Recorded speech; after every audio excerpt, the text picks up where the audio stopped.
Spirit की बात देता हूँ, जिस स्पिरिट के तहत आप सब लोग यहाँ पर इकट्ठा होते हैं। एनएसएस सिर्फ एक सर्टिफिकेट लेने का नाम नहीं है।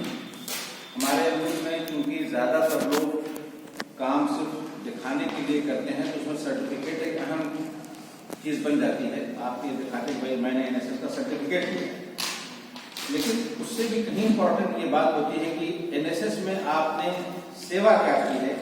जो राष्ट्र की सेवा का संकल्प आप लेते हैं यहाँ पर, नेशनल सर्विस स्कीम, राष्ट्रीय सेवा योजना या आयोजन, तो उसमें आप राष्ट्र की सेवा क्या करते हैं। ये एक स्पिरिट है, ये एक भावना है, ये एक जज्बा है। जिस जज्बे के तहत आप इस प्रोग्राम को ज्वाइन करते हैं और अपनी लाइफ में या दूसरों के जीवन को आप किस तरह से एक पॉजिटिव वे में प्रभावित कर सकते हैं, उसके जीवन में कैसे आप पॉजिटिविटी ला सकते हैं, सकारात्मकता ला सकते हैं। आप ये जानते हैं कि इस सोसाइटी से आप बिलोंग करते हैं, जिस सोसाइटी में आजमगढ़ जिला हमारा है या जहां से आप आते हैं, ये एक लोअर इनकम सोसाइटी होती है। कम आय आमदनी, कम आय के लोगों का एक ग्रुप है। ज्यादातर लोग जो है लोअर मिडिल क्लास के हैं या लोअर क्लास के हैं। आप अपने चारों तरफ देखें तो आपको गरीब लोग ज्यादा लग रहा है।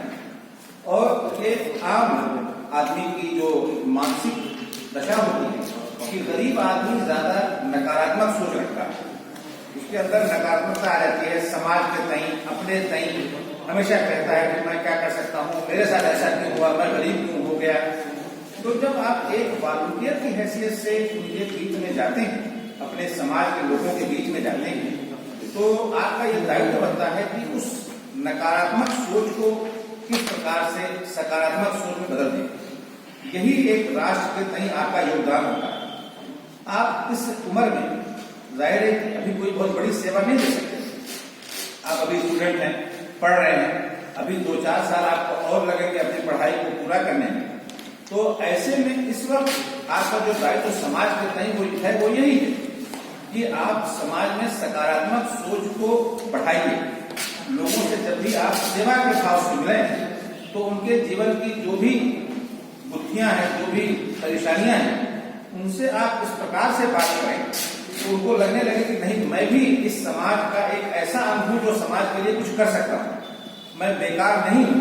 जैसा कि आमतौर से हम सब लोग ये समझते हैं, अरे मैं क्या कर सकता हूँ, अरे मैं क्या कर सकता हूँ। तो ये जो राष्ट्रीय सेवा योजना कार्यक्रम है, वो यही है कि नौजवानों के अंदर राष्ट्र के तय, आम आदमी के तय एक ऐसी भावना पैदा की जाए जिससे हर आदमी ये समझे, एक छोटा या गरीब तरीन आदमी भी समझे कि मैं इस राष्ट्र का हिस्सा हूं और मैं राष्ट्र के लिए वैसा ही योगदान कर सकता हूं जैसे कोई भी दूसरा योगदान कर सकता है। जैसे मैंने अभी आपको बताया कि भाई राष्ट्र का योगदान ये नहीं है कि आप कोई बहुत बड़ा काम करते हैं, वो राष्ट्र का योगदान। आप रास्ता चलते हुए रास्ते में कोई पत्थर पड़ा हुआ है, उस पत्थर को रास्ते से हटाए किनारे करते हैं, ये राष्ट्र के लिए योगदान है। कोई आदमी आपसे रास्ता पूछ रहा है, उसको आप सही रास्ता बता दें, ये राष्ट्र का योगदान है। क्योंकि जिस आदमी की परेशानी आपने दूर किया, वो राष्ट्र का कोई ना कोई और काम कर रहा है। एक रिक्शा चला रहा है तो राष्ट्र की सेवा कर रहा है। आप जब गरीब आदमी की इस तरह से कोई मदद करेंगे तो वो ऐसा नहीं होगा कि उस व्यक्ति विशेष की मदद होगी, वो पूरे समाज की मदद होती है, पूरे राष्ट्र की मदद होती है। व्यक्ति विशेष समाज का हिस्सा है, समाज जो है वो राष्ट्र का हिस्सा है। तो जब आप राष्ट्र की सेवा का संकल्प यहाँ पर लेते हैं तो वो व्यक्ति विशेष की सेवा का संकल्प है। और व्यक्ति विशेष की सेवा यही है कि आप सबको खाना नहीं खिला सकते, आप सबको रोजगार नहीं दे सकते, आप सबको मकान नहीं दे सकते, आपको सबको स्वास्थ्य नहीं दे सकते, लेकिन आप अपने समाज के इस तरह की सेवाएं दे सकते हैं कि किसी को एक अच्छा मशवरा आपने दे दिया, एक अच्छा सुझाव दे दिया। एक आदमी परेशान है, सिर्फ उससे आपने बात कर दिया और बात करके उसकी परेशानी आपने कम कर दिया, ये आपकी सेवा है समाज में। जो एक स्पेशल प्रोग्राम जिसके तहत हम सब यहाँ पर जमा हुए हैं, वो आपका शिक्षा का प्रोग्राम है, state innovation in family planning service project agency. ये शिक्षा क्या है? आजकल हम लोग जब फैमिली प्लानिंग की बात करते हैं हम सब लोग, तो फैमिली प्लानिंग से हमारी बात सिर्फ ये होती है कि परिवार में सदस्यों की संख्या कम, ये फैमिली प्लानिंग। एक्चुअल में सरकार ने इस फैमिली प्लानिंग को बहुत पहले फैमिली वेलफेयर प्रोग्राम से बदल दिया। फैमिली प्लानिंग प्रोग्राम से हटा करके इसका नाम परिवार कल्याण कार्यक्रम रख दिया। तो family planning and family welfare दोनों अलग अलग चीजें हैं। फैमिली प्लानिंग का तो मतलब ये होता है कि भाई अपनी फैमिली को आप प्लान करके डेवलप कीजिए। प्लान करके प्लानिंग ये होती है कि भाई 2 बच्चे या 3 बच्चे, जो भी बच्चे हों, उनमें इतना वफर है कि बच्चों की ग्रोथ प्रभावित ना होने पाए, उनका विकास प्रभावित ना होने पाए, उनकी शिक्षा दीक्षा प्रभावित ना होने पाए। तो ये प्लान होता है कि भाई हम 1 बच्चे की परवरिश अच्छी कर सकते हैं तो 1 बच्चा हमारे पास होना चाहिए। हम 2 बच्चे को अच्छी परवरिश, अच्छी शिक्षा दीक्षा दे सकते हैं, 2 बच्चे हमारे पास होने चाहिए। लेकिन उससे भी बड़ी बात ये होती है फैमिली वेलफेयर, परिवार कल्याण। ये क्या चीज होती है? फैमिली वेलफेयर का मतलब सिर्फ ये नहीं होता कि आप फैमिली प्लानिंग करके भी बहुत सारे जगहों पर आप देखो कि फैमिली प्लानिंग होने के बावजूद भी फैमिली वेलफेयर नहीं है।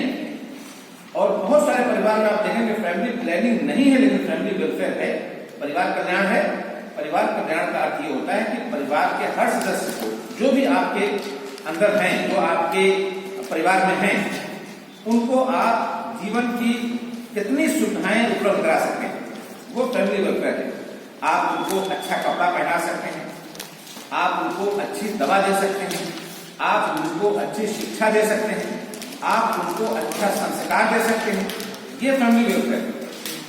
अब बच्चे 2 ही हैं, बच्चा 1 ही है, लेकिन अगर आप उस बच्चे को अस्पताल में दवा नहीं दे सकें, आप उस बच्चे को कपड़ा नहीं पहना सकें, आप उस बच्चे के लिए किसी भी तरह की जो सुविधा आवश्यक है समाज में, उस सुविधा का आप कोई भी आप उस सुविधा के लिए कोई कार्यक्रम आप अपने परिवार में नहीं चला सके, तो वो परिवार कल्याण का कोई अर्थ नहीं रहता। ये जो शिक्षा प्रोग्राम सरकार चला रही है, ये फैमिली सर्विस स्कीम यही है। आप ये जानते हैं कि अब हमारे देश में फैमिली प्लानिंग कार्यक्रम जो था वो तकरीबन कंप्लीट हो चुका है, मुकम्मल हो चुका है। हमारे देश में अब फैमिली प्लानिंग की आवश्यकता नहीं रहेगी, लेकिन जो सरकारी आंकड़े हैं वो उपलब्ध है कि भाई अब जो देश में प्रजनन दर है वो अपने न्यूनतम स्तर पर आ चुकी है, जिसको आप जनसंख्या का रिप्लेसमेंट रेट कहते हैं। कि 2 लोग अगर हैं परिवार में, तो 2 लोगों के 2 बच्चे अगर हैं तो रिप्लेसमेंट रेट कहा जाता है।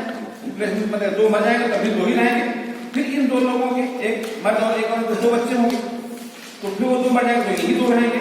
तो ये रिप्लेसमेंट रेट कहा जाता है। रिप्लेसमेंट रेट का इस वक्त जो पूरी दुनिया में अनुमान है वो है कि 2.1%। जनसंख्या की वृद्धि दर अगर 2.1% है तो रिप्लेसमेंट रेट है। जितनी जनसंख्या उतनी उठती रहेगी। और अगर प्रजनन दर, जिसको फर्टिलिटी रेट कहा जाता है, प्रजनन दर का मतलब ये होता है कि एक महिला जो प्रजनन वाली आयु के भीतर है वो पूरी आयु में कितने बच्चे पैदा करती है, इसको हम प्रजनन दर कहते हैं। देश की फर्टिलिटी रेट वो 17 साल की उम्र से लेकर के 49 साल की उम्र माना जाता है। 17 साल से बड़ी और 49 साल से कम, 49 ईयर्स।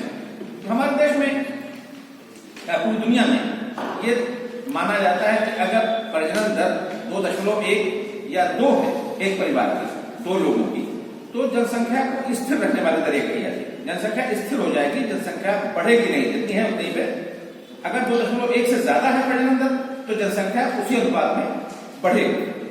अगर 2.1 है या 2 है तो जनसंख्या स्थिर रहेगी। 2.1 इसलिए रखा जाता है कि बहुत सारे बच्चे बचपन में मर जाते हैं, 5 साल की उम्र से पहले मर जाते हैं, पैदाइश से मर जाते हैं, इसलिए 2.1 रखा जाता है ताकि स्टेबल रहे पॉपुलेशन। जितनी जनसंख्या है वो रिप्लेसमेंट उसका होता है। हमारे देश में आपको पता होगा कि प्रजनन दर औसत जो है वो 2 से कम हो चुकी है। इस वक्त हमारे देश में औसत प्रजनन 2 से कम हो चुकी है। साउथ के जितने राज्य हैं, साउथ इंडिया के जितने राज्य हैं, सब में प्रजनन दर 2 से कम है। किसी में 1.5 है, 1.4 है, 1.6 है, गोवा में, केरला में, तमिलनाडु में, हर राज्य आप उठा दीजिए आकर, हर जगह प्रजनन दर जो है वो 2 से कम हो चुकी है, 1.5 से लेकर के 2 तक है। यानी एक औरत अपने पूरे जीवन काल में एक से ज्यादा 2 से कम बच्चे पैदा करती है। लेकिन औसत हम लेते हैं, वरना 1.5 बच्चे नहीं कोई पैदा करता। औसत किसी के 2 हैं, किसी के 1 है, किसी के 2 है, किसी के 1 है, तो 1.5 हो जाते हैं। सिर्फ उत्तर भारत में कुछ राज्य ऐसे हैं जहां पर ये प्रजनन दर 2 से ज्यादा है, या कहीं कहीं 3 भी है, जैसे बिहार में और उत्तर प्रदेश में ये 3 है। तो यहां पर भी धीरे धीरे कम हो रही है। प्रजनन दर कम होने और बढ़ने के 2 कारण होते हैं। उसमें से एक बड़ा महत्वपूर्ण कारण होता है उन क्षेत्रों में, उन समाज में प्रजनन दर अधिक होती है जहां पर गरीबी ज्यादा होती है। प्रति व्यक्ति आय और प्रजनन दर में बड़ा सीधा संबंध है। ये सिद्धांत है अर्थशास्त्र का कि जहां पर प्रति व्यक्ति आय कम होती है वहां पर प्रजनन दर अधिक होती है। इसलिए कि गरीब समाज में, कम प्रति व्यक्ति आय वाले समाज में जनसंख्या को या बड़े परिवार को एक संपत्ति के रूप में देखा जाता है। ये समझा जाता है कि हमारी संपत्ति है, ज्यादा बच्चे रहेंगे तो ज्यादा ठेला लगाएंगे, ज्यादा बच्चे रहेंगे तो ज्यादा रिक्शा खींचेंगे, ज्यादा बच्चे रहेंगे तो ज्यादा मजदूरी करेंगे। इस आशय के साथ कम प्रति व्यक्ति आय वाले क्षेत्रों में प्रजनन दर अधिक होती है और जनसंख्या को संपत्ति माना जाता है। और इसका उल्टा होता है अधिक प्रति व्यक्ति आय वाले परिवारों में या अधिक प्रति व्यक्ति आय वाले समाज में जनसंख्या को एक दायित्व माना जाता है, एक लायबिलिटी माना जाता है। ज्यादा जनसंख्या, परिवार में ज्यादा सदस्य, तो ये हमारे जीवन स्तर को नीचा कर देंगे। ज्यादा लोग होंगे, खर्चा ज्यादा करेंगे, हमारे जो जीवन स्तर है उसमें प्रभाव पड़ेगा। इस वजह से परिवार के सदस्यों की संख्या कम होनी चाहिए। आप पूरा दुनिया का आंकड़ा ले लें, जहां पर प्रति व्यक्ति आय जिस अनुपात में बढ़ी है, प्रजनन दर या जनसंख्या के भीतर उसी अनुपात में घटी। हमारे देश में आप देखें कि सबसे ज्यादा कम प्रति व्यक्ति आय वाले क्षेत्र यूपी बिहार में, सबसे ज्यादा प्रजनन दर यहां पर। पंजाब में कम है, केरला में कम है, तमिलनाडु में कम है। इसलिए कि ये सिद्धांत वहां पर अप्लाई होता है कि प्रति व्यक्ति आय अधिक, प्रजनन दर कम, और प्रति व्यक्ति आय कम, प्रजनन दर अधिक। तो करने का काम ये है कि अगर समाज की प्रति व्यक्ति आय बढ़ जाता है, समाज का जीवन स्तर बढ़ जाता है, समाज अगर उच्च जीवन स्तर पर चला जाता है, तो अपने आप फैमिली वेलफेयर प्रोग्राम इंप्लीमेंट हो जाता है, परिवार कल्याण अपने। तो जो करने के काम सरकारों के होते हैं वो ये होते हैं कि सरकार इस प्रकार से योजना चलाए कि समाज की प्रति व्यक्ति आय बढ़ना शुरू हो जाए। और ये अंतरराष्ट्रीय है। 1970 के आसपास आपने पढ़ा होगा कि वेस्टर्न कंट्रीज में, जैसे अमेरिका है, कनाडा है, जर्मनी है, फ्रांस है, इन सब लोगों ने रिप्लेसमेंट रेट को 1970 में प्राप्त किया, जिसको हमने 2015 में प्राप्त किया। रिप्लेसमेंट को रेट को वो विकसित देशों में 1970 में प्राप्त किया। क्यों?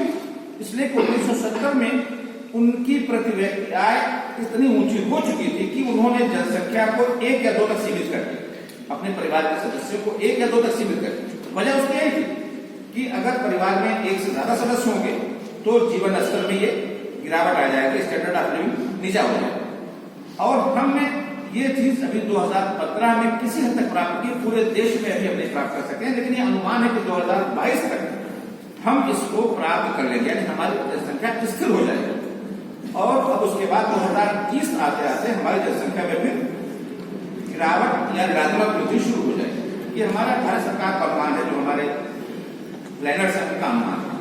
तो जब हम फैमिली वेलफेयर की बात करते हैं तो हमारा आशय यही होता है कि जनसंख्या को इस प्रकार से नियंत्रित किया जाए कि हम उनके कल्याण संबंधी सारी सुविधाएं उसको दे सकें। और यही असल प्रोग्राम है सरकार। आप देखते हैं कि अस्पतालों में दुनिया भर की सुविधाएं दे रही है। बच्चों को फ्री टीका लगेगा, बच्चों को फ्री डाइट मिलेगी, माँ को फ्री डाइट मिलेगी, माँ को कैप्सूल मिलेंगे, ये है वो है। ये सारी चीजें सरकार क्यों करती है? सिर्फ इसलिए करती है कि बच्चों को वो तमाम बुनियादी सुविधाएं अगर परिवार नहीं दे पा रहा है तो सरकार, जाहिर है कि परिवार नहीं दे पा रहा है इसलिए कि उसके पास संसाधन नहीं है तो सरकार दे रही है उसे। लेकिन अगर परिवार में सदस्यों की संख्या कम होगी, बच्चे कम होंगे, 1 बच्चा होगा या 2 बच्चा होगा, तो जाहिर है कि परिवार उसको कर सकता है। ये चीज कि गरीब परिवार, इसलिए गरीब परिवारों को ज्यादा सुविधाएं मिलती है, अमीर परिवारों को नहीं मिलती। गरीब परिवार के पास बच्चे अधिक होते हैं, वही सिद्धांत मैंने जो भी आपको बताया कि प्रति व्यक्ति आय कम, बच्चे अधिक। तो इस आशय के साथ हमें इसको चलाना है, इस प्रोग्राम को, कि अगर आय के संसाधन बढ़ जाएंगे, प्रति व्यक्ति आय समाज में बढ़ जाएगी, तो जनसंख्या अपने आप नियंत्रित हो जाएगी। ये पूरी दुनिया के आंकड़े बता रहे हैं, पूरी दुनिया के वेस्टर्न कंट्रीज के भी आंकड़े बता रहे हैं, भारत के आंकड़े बता रहे हैं कि जहां जहां प्रति व्यक्ति आय जिस अनुपात में बढ़ी है, जनसंख्या की वृद्धि दर उसी अनुपात में घटना शुरू हुई है, घटती चली गई। तो यही सारी बातें हैं जो इस सेवा योजना के तहत भी आप सीखते हैं, जानते हैं। शिक्षा के तहत भी आपको यही सारी बातें जाननी होती हैं, और मैं आशा करता हूं कि अभी और भी लोग आपको बताएंगे या खुद आप इसके बारे में जानेंगे। मेरी तरफ से आप सब लोगों को मुबारकबाद कि आप एक अच्छा प्रोग्राम कर रहे हैं, राष्ट्र की सेवा के बारे में आप सोच रहे हैं, और राष्ट्र की सेवा का एक जो भाव होता है वो एक स्पिरिट होती है, वो स्पिरिट अंदर से पैदा की जाती है राष्ट्र की सेवा की। वो स्पिरिट कभी थोपी नहीं जा सकती, हम आपसे थोप नहीं सकते कि राष्ट्र की सेवा का नहीं, वो तो अंदर से पैदा होता है, और वो उसी स्पिरिट के तहत आप यहाँ पर जमा हुए हैं।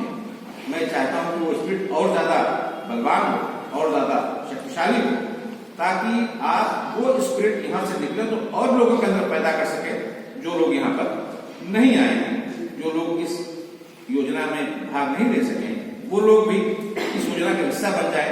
भले से वो यहाँ पर नहीं है, सड़क पर नहीं है, कहीं काम कर रहे हैं, लेकिन वो भाव आप उनके अंदर पैदा कर रहे हैं। बहुत बहुत धन्यवाद आप लोगों ने मुझे यहाँ पर